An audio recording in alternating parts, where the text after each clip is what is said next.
conseils de pro. On prend la direction du jardin avec Élodie de l'horticulture Litsen-Burger. Bonjour Élodie. Bonjour Vanessa. Avec toi, on va parler d'une plante vivace, grimpante aujourd'hui, c'est la clématite. Oui, en fait, la clématite, c'est une très belle plante grimpante.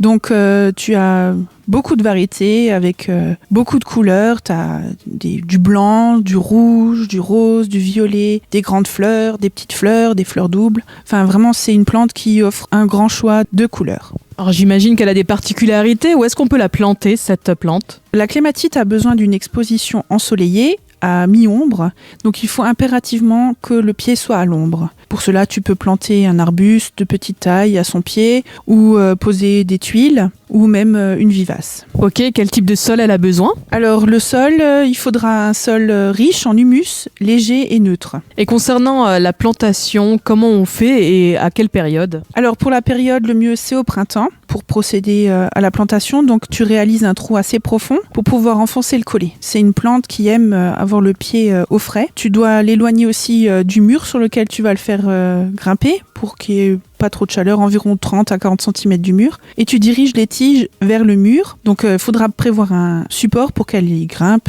une échelle, un fil. Et en fonction de la variété, le support sera plus ou moins grand. Et quels soins il faudra apporter à cette plante ? Donc l'arrosage doit être régulier par temps chaud, car elle préfère un sol légèrement humide. Lors de la floraison, tu supprimes régulièrement les fleurs fanées pour favoriser la floraison. Alors du coup, tu nous parles de plantes de vivaces grimpantes. Est-ce qu'il faut la tailler, cette plante ? Oui, effectivement. Donc l'idéal, c'est de tailler courant du mois de mars, avant que les bourgeons ne se développent. Donc tu tailles une tige sur 2 à 40 cm du sol, au-dessus d'un bourgeon vigoureux. Ça permettra de bien ramifier ta plante. Donc ces branches-là, tu les supprimes à la base, les branches mortes, les branches faibles et enchevêtrées. Après cette étape de taille, tu pourras étaler au pied de ta plante une bonne couche de compost pour assurer une meilleure reprise. Après la floraison, tu peux aussi pincer les fleurs fanées au-dessus du bourgeon pour induire un départ de jeunes pousses qui fleuriront à l'automne. Alors est-ce qu'on peut en retrouver chez toi l'horticulture Litsen-Burger ? Oui, cette année on propose 5 coloris.